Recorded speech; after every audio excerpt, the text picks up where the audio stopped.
Hi everyone and welcome to another edition of Coffee with Father James. I have my Glasgow Celtic Football Club mug. Now this is a football team, soccer team, sorry, but really a football team. Or was it, as we say in Glasgow, football. So this is my team. I've supported them ever since I was born. Literally, I was born about 500 meters from the stadium where Celtic play. Anyway, I haven't used this mug a lot this past year because my team haven't been very good. But I'm a fair weather supporter, as you can surmise. And this past weekend, Celtic beat their greatest rivals and are now at the top of the league. By one slender point, I may add, but still, it's the principle of the thing. At least it was enough to get me to take this mug off the shelf and fill it with coffee. When I arrived here to do the shoot today, the guys had set up for me to stand and to give a message. And I said, guys, I need to sit for this one. Because if I was going for coffee with someone, I wouldn't be standing around having this conversation with you. I'd be saying, we need to sit down because I've got a kind of a heavy message. We had communicated at the weekend masses that we had heard back from the bishop from the Phase 2 report. So just a quick summary. After the New Foundation series over 3-4 months, we had the options committee that looked at 5 different options. We did an initial Phase 1 report of about 180 pages. The bishop said, this sounds good, continue. It wasn't a yes, it was a, this sounds good, continue. And he came to the parish in October last year to launch the beginning of a formal process of discernment and discussion, which included a period of listening about the potential impact of what we proposed in Phase 1, which was a plan to have a 2-location parish, one location in North Dartmouth at the St. Anthony's location, and the main center for the celebration of Sunday Eucharist and gathering spaces here at the St. Peter's location, but it would be renewed. There would be a renewal of the building to bring us into the future. This plan would necessitate the closure of 2 of our locations, Immaculate Conception Church and St. Paul's Church. So we did the listening. We had about 9 different meetings that the listening committee had. We wrote up I think an 80-page report, sent it to the bishop, with including all of the feedback, all of the written submissions, spoken submissions from people. And in the end, it was okay, Bishop. Here's what we heard from people who would be most impacted by these closures, and ultimately the question of closure of churches is the bishop's decision, and the bishop is required by canon law to consult with the council of priests. Doesn't need their permission, but is required to consult. And we delivered the report on the 7th of January, and what I didn't know is when the Council of Priests would meet. It could be 1 or 2 months, but within a couple of weeks, the Council of Priests did meet.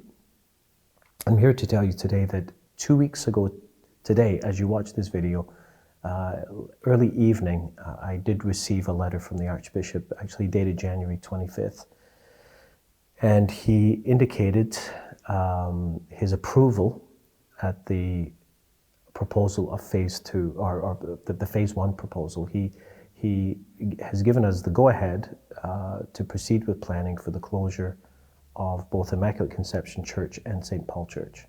Now, I know as I speak these words, many of you may be having different reactions. I think many of you will be saying, well, yeah, we knew this was coming. This is the most realistic thing. It's not a surprise.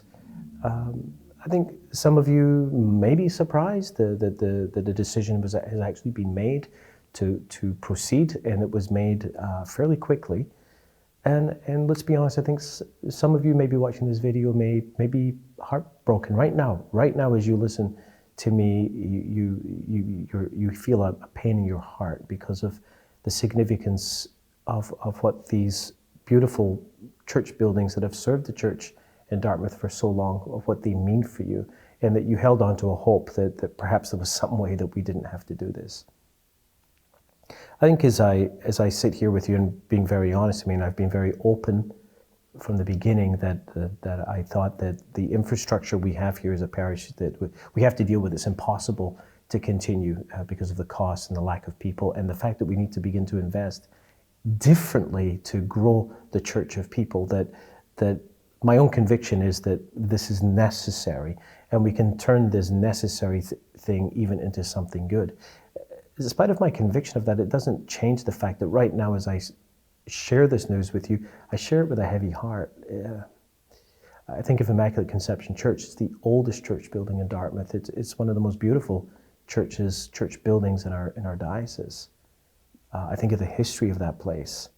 I think of St. Paul Church and the great history of that once very vibrant community of faith, and the people that it's served, and the wonderful people who have served in that parish even up until very recent years. There's no way that you can't say that the closure of any church is ever a good news story. It's not a good news story. It's a bad news story. Here's the thing. I want to speak to you today as people of faith. You see, we are part of a faith that started with a bad news story. It started with a man being crucified on a garbage dump outside of Jerusalem at 3 o'clock on a Friday afternoon. The most horrible kind of death you could face. A death of slaves and criminals. There could be no more bitter and final image of defeat of a bad news story. And yet that greatest bad news story was turned into the greatest victory in the history of the universe. Now, I'm not trying to be trite here, but if what we call in fancy terms the Paschal mystery, if that has no bearing to our life as a church, then what are we doing here in the first place? If the fact that we follow Jesus, who died and rose again on the third day, if that doesn't have relevance for our lived experience of the Christian faith, including our infrastructure and our buildings, which have changed throughout history, then what does? If this belief of ours in the God who turned defeat into victory, if it doesn't mean that in some way we believe that these deaths of a kind, because that's what they are, that these not only may lead to life, but surely they must lead to some kind of new life, that they can lead to new life, and even that they will need to lead to new life. Surely that's a conviction that must move us forward. In the bishop's letter, he said many things. He pointed out what he saw as some of the pastoral needs that we need to respond to for the people who submitted their written or the text of their spoken contributions that were included in the report. He called us as a parish to be intentional about doing some formation around the meaning of the Eucharist, the call of the Church to mission and evangelization, which is something that I firmly believe in, and we will continue to do so. He also gave us general guidelines, and he has indicated that he believes that we should be looking at closing Immaculate Conception Church in May. He would come and celebrate a final Mass, and he gave 2 options for St. Paul's Church, either June this year or September. And in consultation with the parish leadership team and with the chair of the Pastoral Council, we're recommending to the bishop that we continue with the May date for Immaculate Conception, and that we wait until September before we have the final Mass at St. Paul's. The bishop has asked us to formulate a plan between now and then of what we will do to help people find closure. Just one word about the committee that we've put together. It's been rather difficult to find a name. The listening committee was the listening committee. Their job was to listen. The options committee, their job was to examine options. The dreaming committee, well, they're doing great work and they're helping parishioners dream about the future.